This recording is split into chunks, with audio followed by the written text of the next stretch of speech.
on nous a menti. Lorsqu'on nous a parlé de l'Afrique, on nous a menti. Et lorsque nous parlons de l'Afrique, nous, Africains et Afro-descendants, nous nous mentons à nous-mêmes. Quand vous regardez cette carte, elle vous inspire quoi? Ok, ça vous donne le nom directement de votre tête. Vous imaginez, vous savez directement de quoi il s'agit, n'est-ce pas? Vous savez que ça, c'est l'Afrique. Vous savez que ça, c'est l'Europe. Vous savez que ça, c'est quoi? Les États-Unis. Vous savez très bien que ça, c'est l'Australie.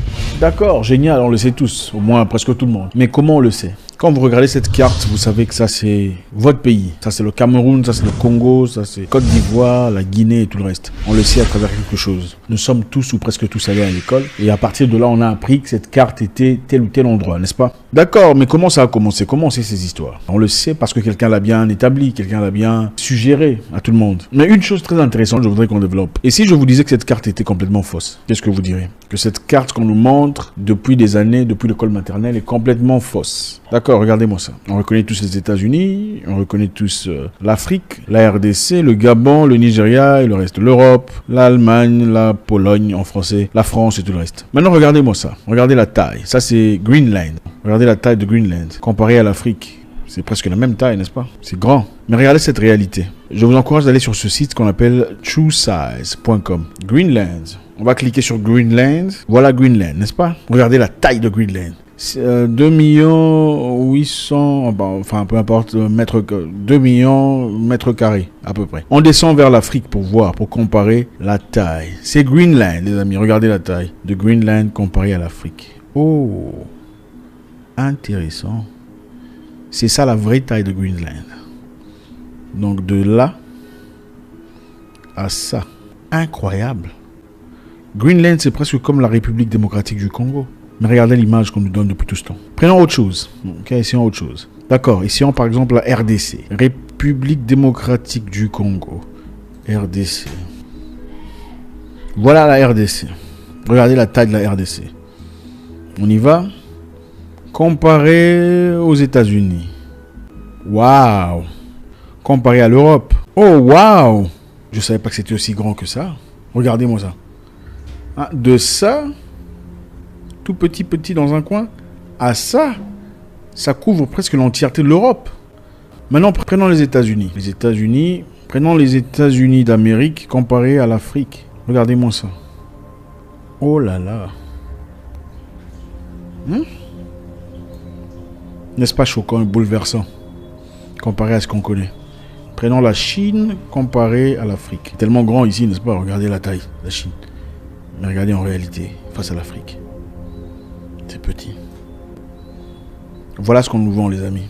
Okay? Une distorsion incroyable. Et c'est exactement avec ça qu'on vit. Quand vous voyez que la France est plus grande sur la carte, qu'est-ce que vous pensez? Vous respectez la France. Mais regardons la France comparée à l'Afrique. Regardez la taille de la France. Regardez comment la France est petite. Toute petite dans un coin. Regardez la Belgique. Voilà la Belgique. Voilà, toute petite Belgique. Regardez la Belgique. Comparé au Ghana, comparé au Burkina, comparé à la Côte d'Ivoire, comparé à tous nos frères. Regardez, le Cameroun, le Gabon. C'est ça la Belgique. Tout est mental. Et pour vous dire vrai, en Afrique, on pourrait placer 3 fois le Canada. Voyons un peu, le Canada. Regardez le Canada. Regardez la taille du Canada comparé à l'Afrique.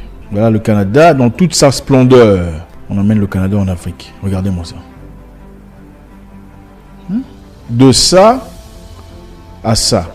Tout est mental, tout commence dans la tête, les États-Unis, de ça à ça. Donc en Afrique, on peut placer plusieurs pays à la fois. Qu'est-ce qui pourrait entrer en Afrique? On pourrait avoir les États-Unis, l'Inde, la Chine, la Turquie, l'Allemagne, la France, Norvège, l'Espagne, la Grèce, l'Italie, Colombie, la Pologne, l'Ukraine, la Grande-Bretagne. Donc tous ces pays peuvent aller en Afrique, tous ces grands pays qu'on respecte. Alors qu'est-ce qui est important à retenir ici? Rien n'a été fait au hasard, ok? Rien n'a été fait au hasard. Tout cela a été placé dans le but de vous faire voir. Ne comprenons pas que vous représentez tout ce qu'il y a à représenter ici. La vérité est que vous êtes grand, beaucoup plus grand que vous le pensez. Et si vous le voyez visuellement, ça commence à vous booster, à vous donner la force nécessaire pour réaliser que vous n'êtes pas petit. Regardez un peu quand vous faites face à une personne beaucoup plus grande que vous, où vous avez des problèmes et il vient face à vous. Vous hésitez, n'est-ce pas que vous hésitez? Mais quand la personne, votre adversaire est plus petite, ou vous êtes de taille, vous avez plus de courage, n'est-ce pas? C'est un peu ça. Pour réclamer vos droits, ce qui vous est dû, il faut d'abord se connaître. Un certain niveau de confiance personnelle. On nous a parlé à l'instant de cette carte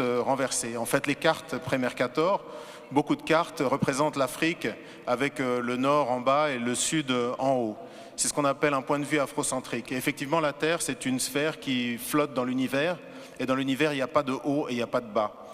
Et moi, je considère effectivement que ce n'est pas anodin le fait qu'on ait choisi que l'Europe soit en haut et l'Afrique soit en bas. Deuxièmement, Mercator, ce biographe de la Renaissance, a décidé, pour essayer de développer et aider les lignes maritimes, donc en faire des lignes droites, décidé de projeter ce qui est un globe en 2 dimensions sur une carte. C'est les cartes qu'on utilise toujours aujourd'hui. Ma réaction, il y a quelques temps, j'étais en train de passer du temps avec mes enfants et je regardais la télévision. Et il y a une jeune artiste angolaise qui est brillante, qui est magnifique, une chanteuse magnifique, Perola, qui est quelqu'un qui a tellement de force, de caractère et de conscience, une immense artiste vraiment. Et elle montrait l'Angola, qui a été un pays qui a été détruit par la guerre, et elle est allée à Soyo, à l'embouchure du fleuve Congo. Et à Soyo, à l'embouchure du fleuve Congo, il y a une pierre sur laquelle Diego Cao, donc un explorateur portugais, a marqué donc, des inscriptions pour dire qu'il était arrivé là, en 1482, donc 10 ans avant que Christophe Colomb n'atteigne les rives de l'Amérique du Nord. Et cette jeune chanteuse a dit en portugais, je vous le traduis en français, elle a dit voilà, 1482, Diego Cao arrive ici et c'est maintenant que commence notre histoire. Et j'ai sauté sur place, j'étais vraiment saisi en me disant mais comment est-ce que cette femme qui est une artiste tellement consciente, tellement belle, comment est-ce qu'elle peut penser que notre histoire a commencé le jour où un blanc a posé le regard sur un noir? Et ça, de même que la carte, ça n'est pas quelque chose d'anodin. À un moment là où l'Afrique est obligée de se projeter dans le 21e siècle, à un moment là elle est toujours un réservoir de croissance pour le monde entier et d'enrichissement à part pour l'Afrique elle-même, je pense qu'il faut effectivement que nous, les Africains et les Afrodescendants, mais également, c'est un fait qui s'établit pour le monde entier, que nous arrivions à réfléchir sur à quel point nous sommes orphelins de l'Afrique. Vous savez, ce concept de mémoire fantôme, lorsqu'on vous ampute une jambe par exemple, vous avez une démangeaison où l'orteil vous gratte, mais il vous gratte terriblement et vous êtes absolument persuadé que c'est votre orteil, même si vous savez que vous n'avez plus d'orteil. Et bien c'est un peu ça le sentiment que beaucoup d'Africains finalement ressentent par rapport à l'Afrique, c'est cette espèce de douleur de mémoire fantôme. Et aujourd'hui, cette exposition essaye d'adresser cette question-là. Réapprenons, nous, les Africains, mais aussi tous les gens qui ont un intérêt par rapport à ce continent, à nous regarder. Désapprenons ce que l'œuvre coloniale nous a imposé, qui est un regard décalé vis-à-vis de nous-mêmes et de notre histoire, un regard exotisant, et apprenons à nous recélébrer. L'existence précède l'essence, l'existence, c'est-à-dire les actes que vous posez, les choix que vous faites définissent ce que vous êtes. C'est exactement le défi que se pose à l'Afrique aujourd'hui, aux Africains, définir nous-mêmes ce que nous sommes, redevenir le centre le siège de notre propre pensée et de notre propre regard sur le monde. Merci beaucoup.